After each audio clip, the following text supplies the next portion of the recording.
He's coming back to Alberta, and I cannot wait. He will be in Canmore on the 15th. So as this comes out on the 14th, that's tomorrow. And then in Edmonton at the Starlight Room on April 16th. It's Jesse Roper as my guest today. Howdy. Hey, Jesse, man, I've been walking around with a smile on my face all damn day. I couldn't wait to talk to you. I've been checking to see if you had time to schedule me in to be on the podcast for quite some time now, and I'm so grateful that you have some time to catch up here this morning. Yeah, no, it worked out. I was fresh home from tour, and I try to not do too much the first few days. Well, I saw that. Let's start there. You just played recently in Nashville, the Carolinas, and Atlanta. What's going on the East Coast? Oh, we're chipping away. Yeah, we're chipping away everywhere. Some places are moving faster. Some are taking backward steps. Some are moving slow. It's just finding out. You see new territory as a Canadian artist. You're kind of locked in Canada until you can afford to go down to America. With the visa situation's a pricey thing, and then there's more opportunities, more people, but if they don't know you're coming, who cares? So yeah, finding them, making them remember me, and then following up. It's all a process, and I think we're gonna win. I always feel like I'm gonna win, though. It's just I'm a glass half full kind of guy, and yeah, band's playing killer. We're just gonna keep doing it. Jesse Roper and the pretty good band. Pretty good band. Yeah, pretty good band. Yeah, sure. Why not? So I have to tell you, I first found out about you. Well, first of all, anytime anybody ever asks me what I think, I've been a classic rock morning radio DJ host for the better part of 40 years in Edmonton, not doing it anymore. But anytime anybody ever asks me about new music or new artists or interesting people to check out, the first at the top of my list is Jesse Roper. Hey, right on. Right, going back to over 10 years ago now with Redbird. And Oh, cool. I got to tell you, the first I heard of you was through my son's band at the No time, way. the Blues Button Trio. No So- way, that's them. Oh, right on. Are they still doing it? And well, no, they're not together anymore. Tate's working he's the head brewmaster at SYC Brewery, and Okay. Sean, the guitar player, is a tattoo artist now, and he actually went to culinary school for a bit. My No son is way. still playing. Yeah, my son is still playing drums, and you actually ran into him at the airport in Victoria not long ago as he was getting Yeah. set to head off to play with AP Dillon. Yeah. But there was a video floating around, and we sent it to you of them playing Redbird. I'll never forget. Yeah, you commented back on that, and that's the first I had heard of Jesse Roper, and I have been knocked out by your music ever since then. Hearing from them, and the guys are still huge fans of yours too. So No kidding. Well, tell them I say hi. yeah, I will. My son was over for dinner yesterday. I told him I was going to be chatting with you today, so he was supposed to say hey to Jesse for me. I saw him in the airport in Victoria. Yeah. Oh, that's hilarious. Yeah, I remember watching that. I remember them telling me they were gonna do it, and I was like, "Oh wow, nobody's really covered me before." That's at first, and then, yeah, I never forget seeing the video and being like, "These guys are doing it better than I am. It's killer." And that's not an easy song to play, Redbird. That's got some jam to it. It's got a little heat going on in there from start to finish, and there's all kinds of stuff going on. It's action packed. Yeah.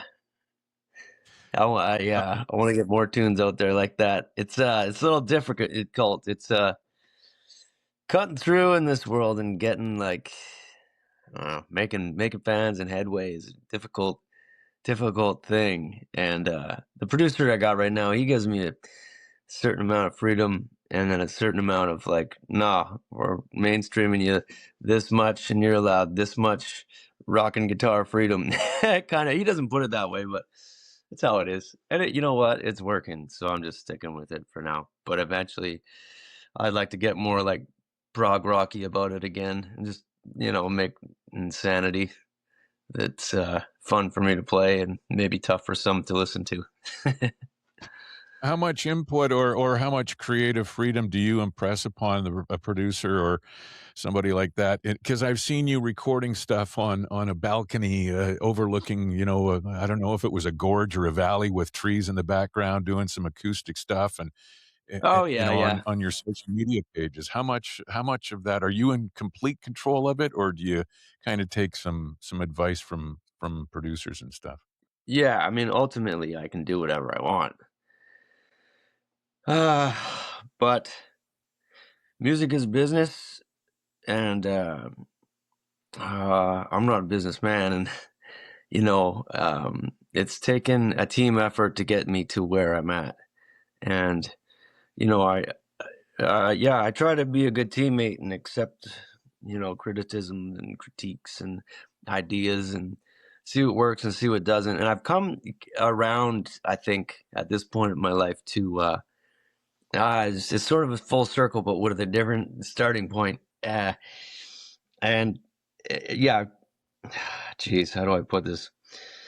Uh, yeah, I give everybody input, and I'm learning how better to filter that and decide like what works for me, what I don't want to do, what I've done doesn't work, what I've, what I, yeah, and I just, I'm still out there trying, and I feel like that's gonna be my journey. I don't think I'll ever be standing at the top of the rock mountain being like, I'm rich, but.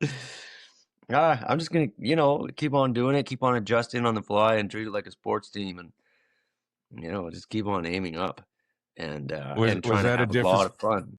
Was that a difficult process for you, starting back, 10, 15, whatever it was years ago, I guess? Well, I guess it was prior to that, 2009 or so, but, I mean, especially considering the way you started because you didn't really wanna be in a band or, like, you'd started playing Yeah. guitar and become proficient at it, but you were not crazy about performing? Yeah. No, I was terrified of it. It was just seemed like so vulnerable. I didn't know how to do that back in the day. Like, I got a story. It's all I wanted to do when I was a little kid was ride BMX bikes. My brothers, my older brother, they rode BMX. They were fast. They'd wheel over these jumps. There would be 10 of them going at a time with all their, they'd be racing. I wanted to do it so bad. So my parents, they had a day on the racetrack where they were inviting kids on like toddlers on three-wheeler pedal bikes, trikes, to go race, and it was just like a one straight shot. There's no jumps for this, but you're on the track, and they set it up so they'd shoot the gun and everything to get it going. And I remember I wanted nothing worse than to ride in this race, but I was terrified all of a sudden. What if I lost? I don't want to lose. I didn't think I was going to win. And I remember the gun went off, all the kids took off, and I just sat there and cried. And it's like, I look at that as like, that's who I was. I didn't want to play on stage because I didn't want to suck. And I didn't want to be seen in a way. And it wasn't until I really, I was at an open mic and my buddy, he just put my name on the list and my guitar was in my truck. He knew it.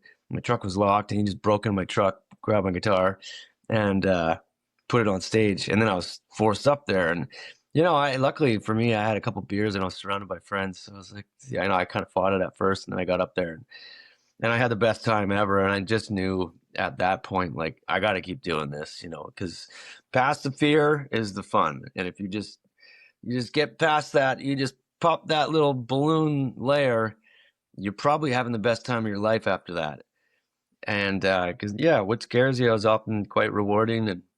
And so I've just learned that. And I still get it. I go out there and before the shows, if there's any kind of pressure upon like who's there in the industry or how many people have showed up to see you because they're pumped. Like I recently had a show in Seattle and it was sold out and I was pumped for that show. It's like finally we got some momentum in Seattle. This is killer. This is a real market. And I could feel before the show that like I got to really do this. And then it's that thought that gets in my way because then I'm like, oh, but what if I'm not good enough, So I have to just get up there, close my eyes, get like in it until I start to loosen up and I start just having fun and then forget about everything and just have a blast. And then it turns out it's the best drug of all and it gets you higher than anything. And so I just keep trying to tell myself and then extend that into life in other areas. Just do everything.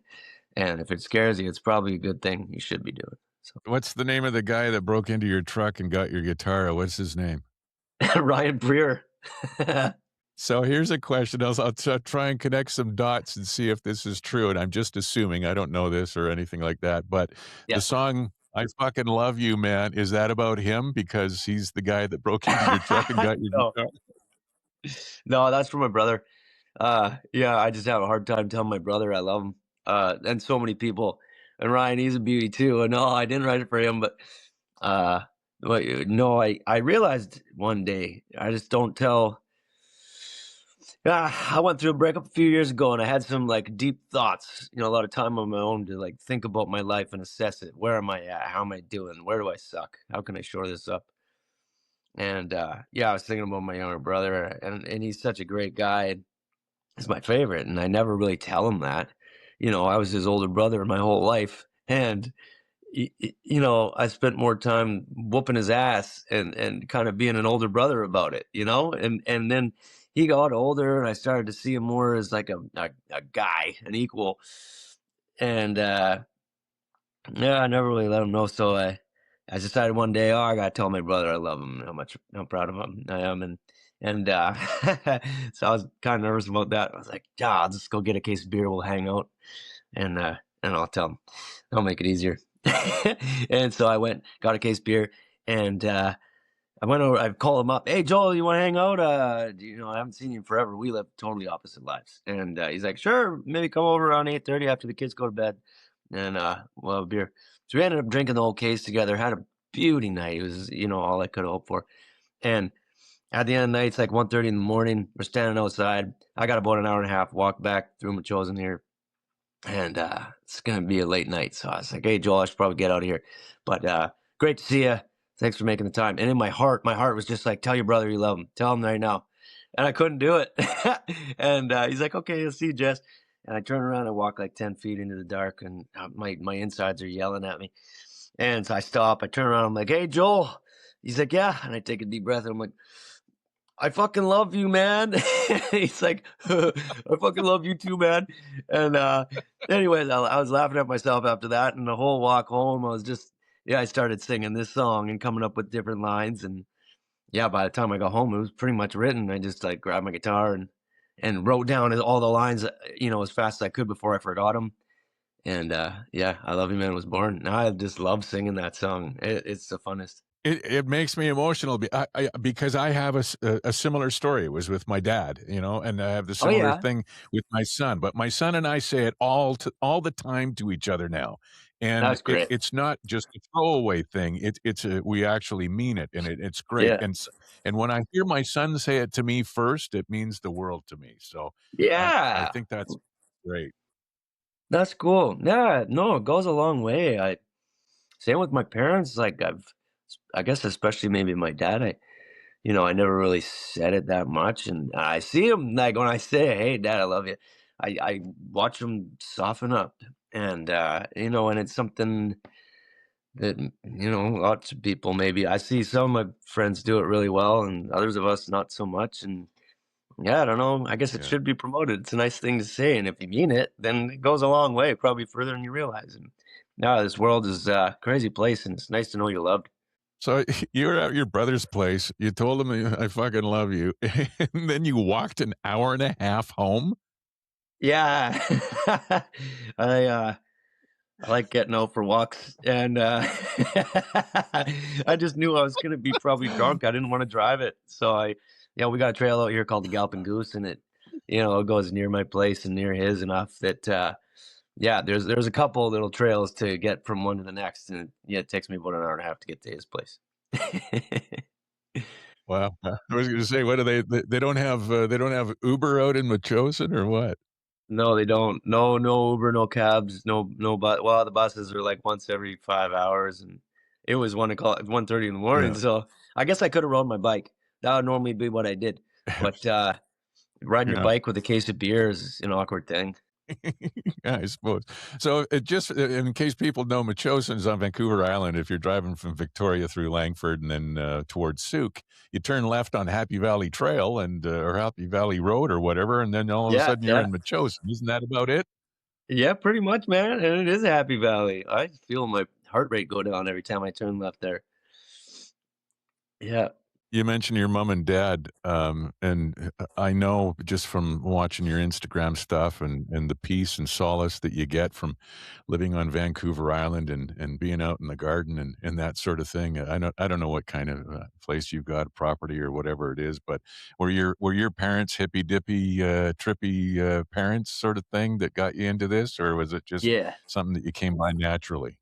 I think most of their real trippy days were behind them, when I came around, but, yeah, definitely a couple Flower Children, and, they were big into music and Grateful Dead, and there was always some kind of music playing in the house when I was a kid. I remember it, like, vividly, and, what really got me in was, my mom, she played guitar and mandolin, and my dad, he played guitar, my older brother played banjo, and my dad and my older brother would be jamming the guitar and banjo, and they played a lot of, like, fiddle tunes, on the deck in the sunshine in the summertime, and I remember I would sit on the deck and just look at it up at them and sit and watch, and I always just kinda knew I could do that, and I really wanted to, so I just asked my dad one day, "Hey, I wanna play guitar." He's like, "Oh, yeah?" I'm like, "Yeah." It's "Okay," and he sat me on his lap, put the guitar in front of us, and I think, he made the chord, and I strummed the guitar, and just yeah, that was it. I knew I wanted to do that, and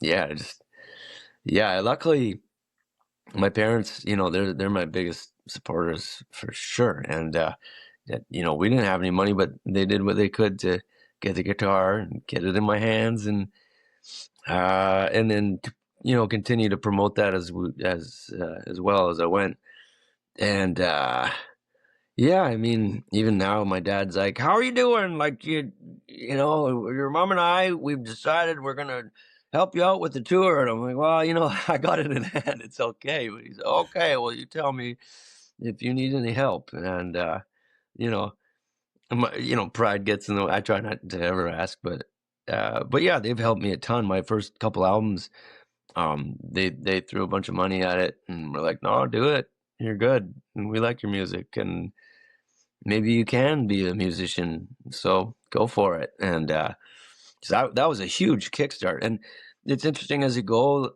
I didn't take it for granted, but I certainly I didn't realize quite the extent of how much that positive influence has helped me go with it. I feel like I can't fail, and to some degree, I feel like I'm just gonna do this. And yeah, meeting other musicians, and not everybody's got a good support like that, or a couple of people backing them and saying, "Go for it, go for it. We believe in you." And yeah, and seeing the needles of doubt it puts in there, and I'm sure that's a big part of why I'm still doing it, and feeling like I can't lose. Let me tell you about my mortgage broker for a moment. Mike at ThompsonMortgages.com has been client focused for over 17 years. They take care of all the financial components of your real estate purchase so that you can concentrate on finding the perfect home.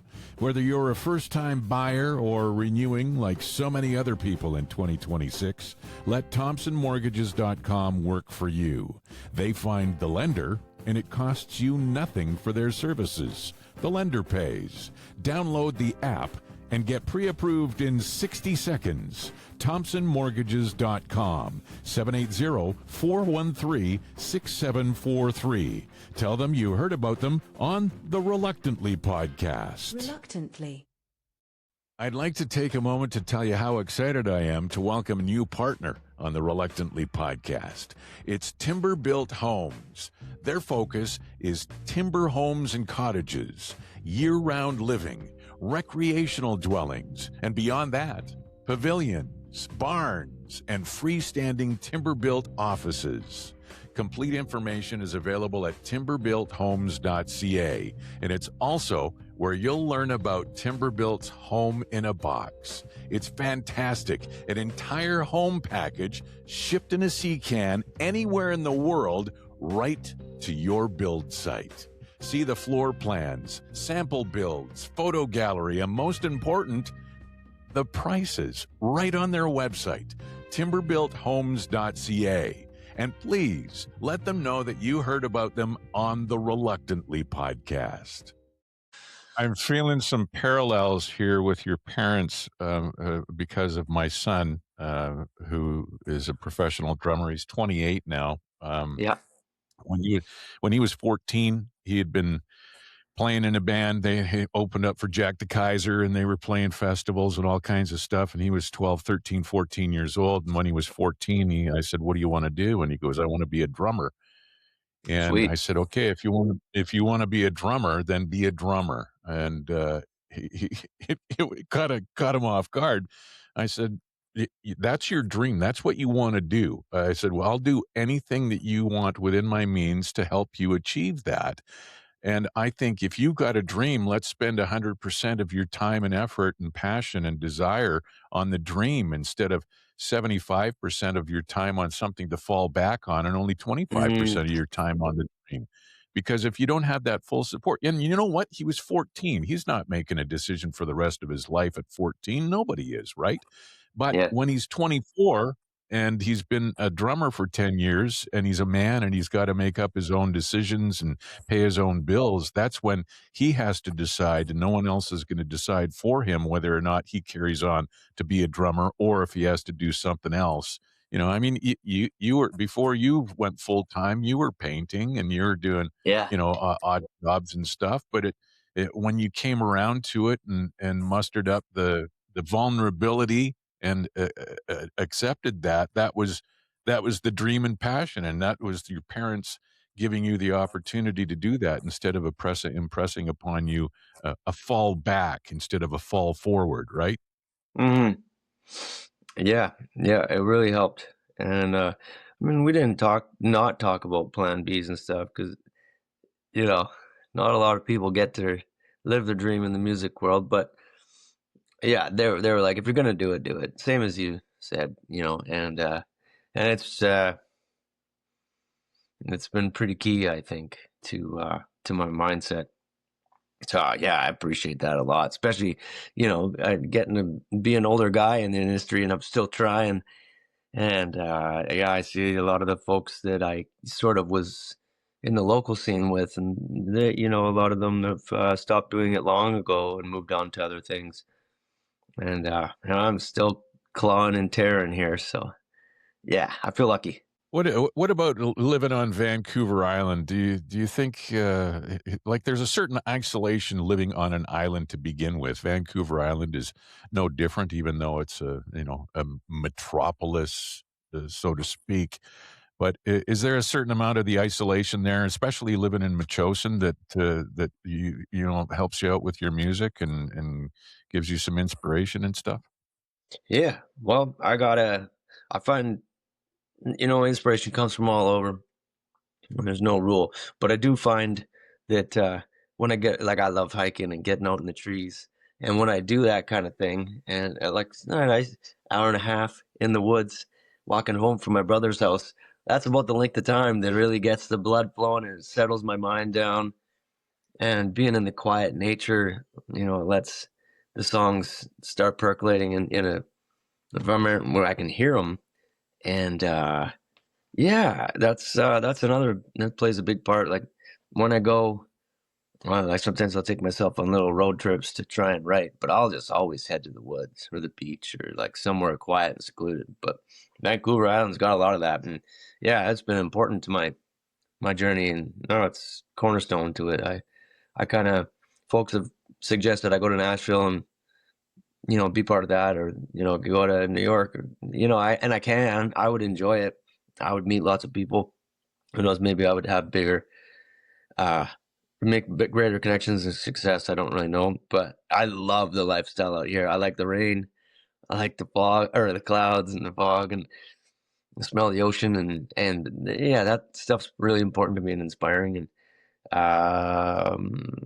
yeah, there's a trade-off no matter what you do, where you're gonna be, but I think knowing myself and knowing that I write really well when it's quiet, I can get out into the greenery. You know, Vancouver Island works just fine for me. I was gonna ask you if there's, it's kind of a backwards compared to what were just talking about, how some people romanticize island life, but at the same time, other people will look at the West Coast and say, "Oh, the clouds, the rain, the this, the that." All of the things that you say that just are inspirations for you are Yeah, generally the things that kinda make people turn away from Vancouver Island because it is a rainforest, much of it, and even at the West Coast, especially in the fall, winter, and spring months. yeah, no, I love it for that, and that's the best time. Like in the winter, I do a lot of my best writing generally because it is rainy and shitty, and I go out hiking and nobody's out there, and I can sing loud, and I'll be soaking wet for hours, and I don't have to talk to anybody. And I like being social too, but when I don't want to see anybody, I don't want to see anybody. And yeah, so I'll go out to some of the awesome parks and trails and spots out here and get soaked and walk around and I don't know, just see what comes to me. I remember you posted on your social media one time that you were looking for a place that might provide you with a little inspiration that wasn't your regular haunt sort of thing. Mm. Or you were looking for maybe a different place, and we have a place in Shuswap Oh yeah. Lake, in that area, and I thought, "Geez, I wonder if Jesse Roper would like to sit on our front deck, look at the lake, and just, kinda." But I don't know. I don't know if it could compete with what you've got going there with all of your gardening and stuff. Well, that sounds pretty good. I mean, nothing wrong with sitting on a deck looking at the lake. Sounds like a nice spot for a coffee and a think. A coffee and a think, yeah. With your gardening, you're pretty, active on social media with your gardening and stuff, and I think it's great because it's one of the like, first of all, are you aware that, Tommy, Lee from Motley Crue is right into bonsai trees? Do you know that? I think I heard that somewhere. Yeah, I wasn't sure if I believed it or not, but yeah. Yeah, no, it is. So, and that's one of the things when I saw that you were, basically doing tours through your garden and showing all of the vegetables and whatnot, I thought it kinda reminded me of Tommy Lee. It was just one of those things that you don't really expect from a guy that Yeah. you see on stage jumping around doing guitar solos with his hair and his flat brimmed Yeah. hat and stuff like that. Yeah, no, I love it. Yeah, I love it. I mean, when I was a teenager, I grew a garden. Like when I was a little kid, my parents had lived in a different spot, and they had a big garden. And then they moved, and then they decided they didn't really want a garden anymore. And well, I was like, well, I've always wanted to try doing this. So when I was like 16, uh, I asked them if I could put a garden on the lawn. And they're like, okay, sure. And so I got a bunch of dirt and kind of built a box, and I put yeah, I didn't know what a kale plant looked like or lettuce. I had an idea. You see a romaine, you're like, okay, I guess that's what a lettuce plant looks like. Beans, I did all kinds of stuff.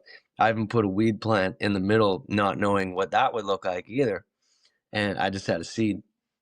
And yeah, so it was really cool. Like, oh, that's a kale plant. It's like a stalk, and the kales, hang off of that. And the cabbage grows from a tiny little ball, and it's just so interesting. And then I never forget the weed plant got twice the size, everything in a hurry. I didn't know it was going to do that, and I remember my dad being like, "Son, I know what that is. Your mother, she hasn't clued into it yet. You best get that out of the garden right now." And I was like, "Okay, Dad. I just wanted to try it out." And he's like, "That's fine. I've grown it too." And so I yarded it out of there, and I think I threw some more kale in there. But yeah, anyway, that got me really going. And then eating fresh vegetables, well, it's better than vegetables out of the store. They're fresh, just like anything we want to eat. You don't want to leave your meat on the sidewalk. You want it fresh. Fish out of the ocean, fresh. Everything's better fresh. So Yeah, it got me into it, and now I was just out there. That's why I'm wearing this sweet, awesome. This is my gardening shirt. Like, it's my hometown, Metchosin here, and I got dirt all over my hands and face, and I've been out weed whacking and trying to get it all tied it up. When the spring comes, you got to get on it quick, or else it becomes a jungle of grass and whatever else is trying to grow in there as well. You were talking about, walking home from your brother's place, took you an hour and a half, and when you got home, you wanted to write down the lyrics to the, song, "I fucking love you, man," before Yeah. they escaped, sort of thing. Do you ever draw a parallel between, like, not every song comes that quick, right? So, do you ever draw a parallel between the slow growth of your vegetables to the slow growth of a song that comes to you after over the course of months or maybe seasons? I have never drawn that parallel. But now you planted that seed, and I'll be thinking about it. I mean, it could be. Yeah, yeah. Sometimes these songs are like trees. They start with a little sprout, and then takes a couple years before the sun really hits it. And once it does, it goes. Ah, yeah. Some come fast. Some are like radishes. They're ready in a short amount of time. Some are more like Brussels sprouts, where they take you a bunch of months, and you gotta wait till the frost. Yeah, yeah. Songwriting is a funny thing. I got ideas. I try to capture everything. I mean, at my feet here are just like pages and pages of scrap lyrics that I read through when I got nothing going on and try and see if there's anything good that I missed or didn't, inspired me. Because you get to different times in your life too, and what meant nothing at one point, now you've got more perspective on or something, and now it means a whole other thing. And sometimes that'll, yeah, I just had that recently with a couple tunes I finished off. There was a tune I started when I was like, oh, geez, in my early 20s. I didn't know what it was. It was just basically like a chorus and a rhythm. And I tried writing a bunch of lyrics to it, but it was stupid. And so I just left it, completely forgot about it. And then I was getting ready to go into the recording studio not long ago in early December, right before Christmas there. And yeah, that chorus popped into my head. My producer had got a hold of me and he was like, okay, Jess, take it or leave it. I got time in 2 weeks. If you want it, kill her. And that's kind of how we work these days because he's popular, really busy. And we're buddies, but it's business. And so I get him when I can, and it's hard to nail him down, amongst the other like bigger, better bands. And so yeah, I went for a walk to try and brainstorm what do I got right now. Cause like holy shit, 2 weeks, that's fast, And I've been touring so much, I didn't have any tunes finished, or at least that I was pumped on. And went for a walk, and this old rhythm and chorus popped into my head. Oh, yeah, right. I forgot all about that one. And then I started thinking about it and where I was in my life.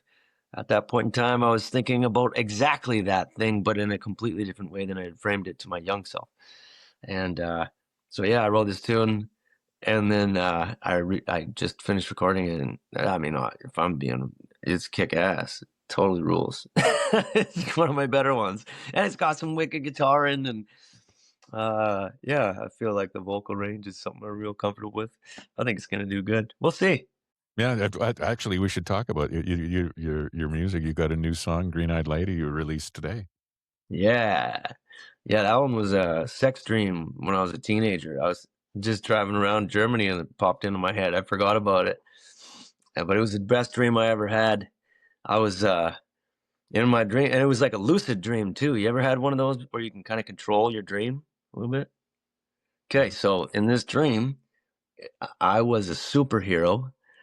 And I was like 17 when I had this dream, I think, or 18 maybe. But I was a superhero. I used to read a lot of comics. And I was fighting crime, and there happened to be a superheroine, and she had this like wicked like Catwoman leather outfit, and she was fighting crime too. So we would team up, fight crime, and then like fly up to rooftops and have sex. And it was like this dream was all night. It was the best, maybe one of my best experiences of my life. And I remember waking up and being like, I don't want to be awake right now. This is not cool. I just want to get right back into that dream. And I was driving through Germany, and I spent a lot of time on my own. and I was like recently single for the first time, and I was in a long term relationship, and I blew up, and then I got a call, oh, you're going to Europe, and so there I am in Germany, and like, kind of quite lonely, and with a lot of time to think about things on long drives, and that dream popped in my head, and I was chuckling about it. And, boy, I could use that dream again right now. And I thought, oh, well, fuck, I'll just immortalize it in a song. And so, yeah, there was a truck stop up ahead, and I just pulled over and got to writing it. And it took me a few months, that one, because I couldn't. Sometimes when you're trying to make it go, it fights back. But yeah, eventually, I got in a place where I felt pretty good about it. And then my producer, he's like soul guy. He's good at writing everything, but this whole stuff is where he would prefer I stay, and he's quite good at it. And so he listened to it and was like, okay, yeah, like I get it. And then we played it a bunch together, which I didn't feel like it was quite ready. I loved the lyrics, I loved the vibe, but it was like short of something. And he was like, oh, why don't we add this chord in the verse right before the chorus? And what was it? Yeah, it was a B minor, and that wasn't there before, and it just like changed it, and it felt so much groovier, and that was the change he made, and then we just started stacking everything on top of itself, and making the tune, and now it's out there, and I love that one. I really hope it does good, because I just want to play it all the time. It feels so swanky, you know. Singing about a dream. Hey, give me a minute to tell you about Concept Clothing and Culture. CONXEPPT.com. Suits and tuxedos. And you can find them right here in Edmonton. They're handmade suits, custom tuxedos, tailored essentials, suits starting at $1,188. You choose everything: the color, the fabric, even the stuff on the inside. You know, the little pokey pocket thing that sticks out. It's amazing. It's a terrific experience. You can go through and get something as fancy as a tuxedo, or you can start with outerwear, matching sets, tailored essentials. They even do shirts, trousers, vests, and they do amazing couture for women. CONXEPPT.com. Concept, Clothing, and Culture. Look your best. Reluctantly. This podcast is reluctantly sponsored by Wendy Campbell, realtor at blackmorerealestate.ca, serving the greater Edmonton area, proudly Canadian and locally owned. Contact Wendy at blackmorerealestate.ca. That's WENDE at blackmorerealestate.ca. Why does she not have a Y in her name? I don't know why. It's none of my business, probably none of yours too. Wendy has over 20 years of home sales experience. She has extensive knowledge of the new and previously owned home market. She can help you out with a free market evaluation of your home. And if you're looking to buy your forever home, she's got all the resources to help you with that as well. Not to mention, she's a builder partner with Rowett Homes. Wendy at blackmorerealestate.ca. WENDE at blackmorerealestate.ca. Reluctantly. Do you remember when we met? I'm just wondering if this would ring a bell. So, I was born in Victoria. We didn't spend much time there after I was born. We moved off to Vancouver and everything. But I've always got a soft spot in my head for Victoria. And when my daughter graduated at 18 years of age, she moved out to Victoria to go to UVic. And then COVID hit and everything like that. And eventually she dropped out of poli-sci at UVic, but started bartending. And she was working at some of the high-end bars, like in downtown Victoria. She's in Vancouver now, but she was working at a place on Blanchard. She was there, and we went to visit her, and we went for brunch one day. It was just after noon. So we're there at brunch at a place, I believe it's called Ruby. And there was a young gentleman sitting in the corner playing his guitar, and I really dug him. And I went to the ATM machine and took out $100 and put it in your hat. Oh And yeah, now it's just ringing a bell. Yeah. that That would've been that was where I mean, we wow, no, that I was had where we forgotten met. about that, to be honest. I just assumed it was Yeah. in Edmonton or something like that. But No, well, it thanks was, for that. yeah, and well, I mean, having a son who's a musician, you know that how hard it is for musicians to make a fucking living, so I Yeah. just thought, "Man, this guy is killer." And, so I started, putting everything all together when my son and his band were doing Redbird, and then, "Does anybody know?" And, like, so much of your music has knocked my socks off. I made a list of some of the songs and how they make me feel, and I wanted to bounce it off of you and see if there was any conscious sort of direction that you might have gone, or if I'm completely out to lunch, or something like this. And I'm just going to roll them off and see what the first reaction you have is. First of all, Georgia Train. To me, it's got kind of that 60s sound, like the TV sort of theme song from a 60s sitcom TV show. Yeah. Uh, yeah, you know what? I was going for more of a JJ Cale. I was listening to a lot of him, and that like drum machine vibe that he had because he just didn't have a drummer. Yeah. Uh, yeah, like I I could see the '60s TV show thing though for sure. That's hilarious. Just the sound and the vibe of it. You've used the word vibe a couple of times today, and I just think about, like, I get such a vibe when I listen to music, and you talked about the JJ Cale thing. How about Suntan Woman? That puts me in the mood of the Clapton sort of, Ry Cooder, JJ Cale sort of thing that you're talking about. Am I kinda on it with that? Oh yeah, 100%. That was once again. I just went through a JJ Cale phase, and I couldn't stop listening to him, and then it just infiltrated my mind, and maybe you want to do some tracks in that kind of way, just laid back, kicking it, cool guitar, some subtle leads. It turned out cool too. I thought my manager was gonna hate it. I thought he'd be like, "No, it's too bluesy. We need to get out of this." Blah blah. And he didn't. He was like, "Oh, I really dig this vibe," which blew me away. Yeah. I think the like stereotypical like Steve Ray Vaughan blues is what sort of has like Stevie did his thing, and then everybody copied it, and why not? We all love that, and um, that's the kind of blues vein that I'm steered away from. I love playing it, but yeah, I get it. Um, But there's so yeah, much else that you do, that you bring to the table. Like I mentioned, "Does Anybody Know?" That has such a yeah, Temptations, Marvin Gaye, Motown yeah. kinda sound to me, and it just can't have you ever heard the word frisson? You know what No, frisson is? no. That's where you hear something and the hair on your arms stands up. I was talking to Elle Niven about it on a Yeah, recent eh? podcast. That's when you hear music and it makes the hair, like, it gives you a bit like that aesthetic chill, that skin orgasm sort of thing. The first time every time I hear "Does Anybody Know?" it makes me feel that way. It says, was that a conscious effort to kinda have a Motown sort of vibe to that? I guess so. I think I was listening to a bunch of Leon Bridges. Really dig his vibe, and yeah, I was like out driving doing chores and just sort of like boom, boom, boom, boom, boom, boom, and boom, boom, boom, boom, got it in my head, and that song was done in like 5 minutes. Just kind of, Mm. I think I did the same thing. I just pulled over on the side of the road and was writing it, and really not thinking about it, really not putting effort into like what am I saying here and why. It was just like just writing, and then when I went, oh man, I showed it to a few people, and everybody who I was working with was like, "Nah, it's a stupid song. It's kind of lame." I was like, "Oh, I thought it was really good."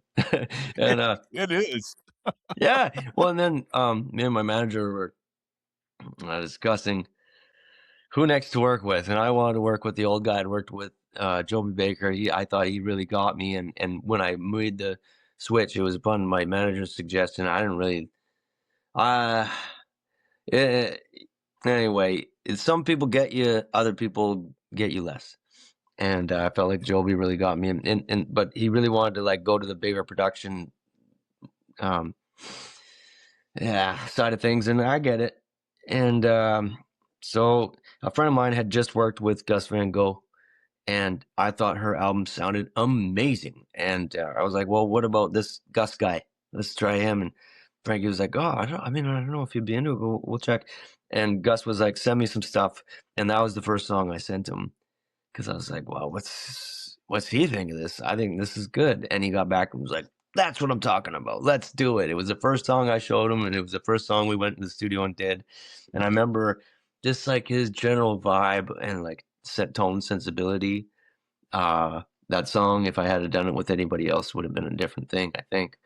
And well, of course it would. And you know, we were kind of done recording it in like 3 hours, plugged in, take, done. And we're listening to it and being like, holy shit, like I sound like the real deal here. This sounds like Jesse from New York, not Jesse from Metchosin.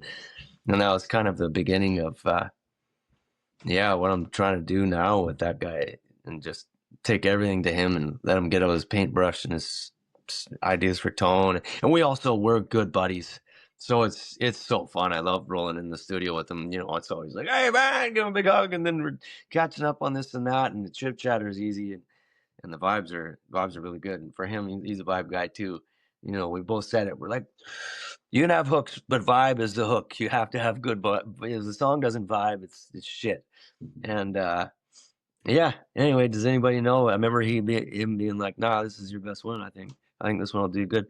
And everybody had an opinion. Nobody picked that one, and there it is. Still, when did I put that album out? Like, it was during 2020, 2021. And Yeah. it's the top song I got on Spotify by a mile, you know? Yeah. And I'm gonna rattle off a few more here and just see what your Yeah. reaction are. These are some of the ones that I just thought of and what they make me feel, sort of like the little gold nugget has got kind of like a plantation blues sort of feel to it. Yeah. Yeah, that one was a little anger behind the frustration. I was with a girl, and I mean, I was in love with her, and we had a discussion one night about, you know, where we saw our lives going. And after that discussion, I knew we were doomed. I was just like, it was kind of the worst feeling at the time, just knowing that. And I was right. And I woke up at like 4 o'clock in the morning, and I couldn't get back to sleep, and that song was just spinning so hard in my brain. Like the lyrics were just already there. They're like, doof, doof, doof, doof, baf, doof. It was already there, and I just felt such intense emotions about it. And so I just gave in, got up, wrote the song, went back to bed, and there it was. It was done. And I've always loved, like, oh man, in mainstream writing, it's like, okay, here's the length of song that it needs to be within these parameters, as many choruses, blah blah blah. But I've always liked like little quick art pieces or long ones, long like Metallica style opuses of metal that go places. And obviously, I've with what's going on with my tunes these days, I've gotten a little closer to the what sort of is making people money way of doing things, and less from the minute and a half songs. But I love that song, and people show up calling for it, and it gives me no doubt in my mind that I want to write more like that. And I've got another one out there that we ended up, it's called Daisy Wake Up, and it's going out, and it's like in that same vein of like kind of heavy blues, with a different sensibility to it. And once again, Gus just put his brain onto it. The song Trash Can, it puts me in the mind, just those first little dainty riffs there kind of puts me in the mind of Matt Guitar Murphy from the Blues Brothers. Oh, really? That's cool. Yeah. Do you hear it? Or is it? Yeah, for sure. For sure. I was just watching hockey one night. We're playing absentmindedly, and it was boom, ba da ba ba bam biddy boom boom. I was like, oh, that's cool. And I mean, Yeah. Gus thought it was cool too. Yeah, there's another one, way down in the valley. It's got the horn section in it too. That kind of puts me in the mind of the horn section from the Blues Brothers band too. Yeah, I love that one. That one I gotta give Gus a lot of credit. It was more of like what I brought him was more of like a Sheepdogs classic rock sounding thing, and he's like, but we just haven't been doing that with you, you know. How else could we frame this? And I've learned with him, just try it. You know, it's not too scary when you're getting some awesome, and it takes a little trust to figure that out. But yeah, we kind of, it's the same song, but once again, another chord added. That chord just changed the game around, and just the rhythms that he decided to go with the drums and stuff like that, like really shaped it into more of a funky soul song rather than a classic rock this sort of thing. And I love where it went. I think it's super. Something that I didn't expect to hear when the song hooks. With Yeah. all of the harmonies and hooks, and then the tone that you've got with your on your microphone and with the guitars is kind of like that Iron Butterfly sort of Pusher Man by Steppenwolf kind of tone to it, that going with the harmonies. So it's like light and fluffy, but then also that just grimy sort of Iron Butterfly Steppenwolf tone to go with it. Is the juxtaposition is so cool. I love it. Oh, cool. Yeah, that was crazy. That was another, like, maybe I was thinking more like classic rockish. I'm not really sure, but Gus, I showed it to him. He's like, "Oh yeah, I feel that." I'm like, "Okay, let's do it." So I started laying down like my vocal, and then yeah, like I said, the vocal tone he picked was like, "Whoa, nasty," and uh, and then the guitar bits, the tones that we kind of got to were like really nasty. And then I thought it would be like the bass line really informs why that song is what it is. And like when he started going,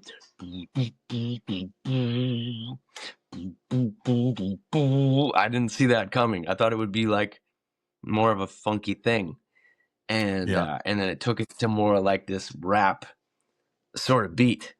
And then he's putting in strings. And I was like, I don't know if I'm comfortable with this.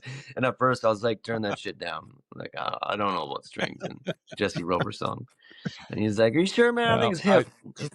And then by the end of the session, I was like, okay, turn those strings back up. They're cool. I got to tell you, I'm looking forward to Thursday, April 16th at the Starlight Room. For people down in the Canmore area, they can see you on Wednesday, April 15th. Of course, this podcast comes out on Tuesday, April 14th, so it's a quick, short notice kind of thing. But if you follow Jesse on Instagram, Jesse Roper Official, then you know that he's coming to Alberta. And then you've got stuff coming up in Salmon Arm on the 18th, I think, is when you are. Right, and then a few shows in BC next month. The Canmore one sold out, and the Salmon Arms sold out. The Edmonton one has still got some tickets available. And then we head back down to Idaho and Colorado and that neighborhood for a bit. So that would be cool. I'm looking forward to getting down around to the Canadian ones for sure, though. It's nice. And then we got a huge tour being put together for the fall. Last fall we did a big round circle around North America, and this year we're kind of doing two. We're gonna do like western half and then eastern half, and it's Awesome. gonna be. I'll be coming back feeling pretty old from that one. I'm sure it's gonna be a long time. That's great. Hey, Jesse, I fucking love you, man. Hey, man, love you too, man. Reluctantly. This podcast reluctantly sponsored by ThompsonMortgages.com. If you are set to renew your mortgage in 2026, reach out to Thompson Mortgages first. TimberBuiltHomes.ca. Homes and cottages, recreational dwellings, and more at TimberBuiltHomes.ca. Concept Clothing and Culture. Amazing custom-made clothes for men and for women at CONXEPPT.com. And Wendy Campbell, realtor at BlackmoreRealEstate.ca. If you would like to list your home, or if you're searching for your forever home, email Wendy at BlackmoreRealEstate.ca. WENDE at BlackmoreRealEstate.ca. Reluctantly.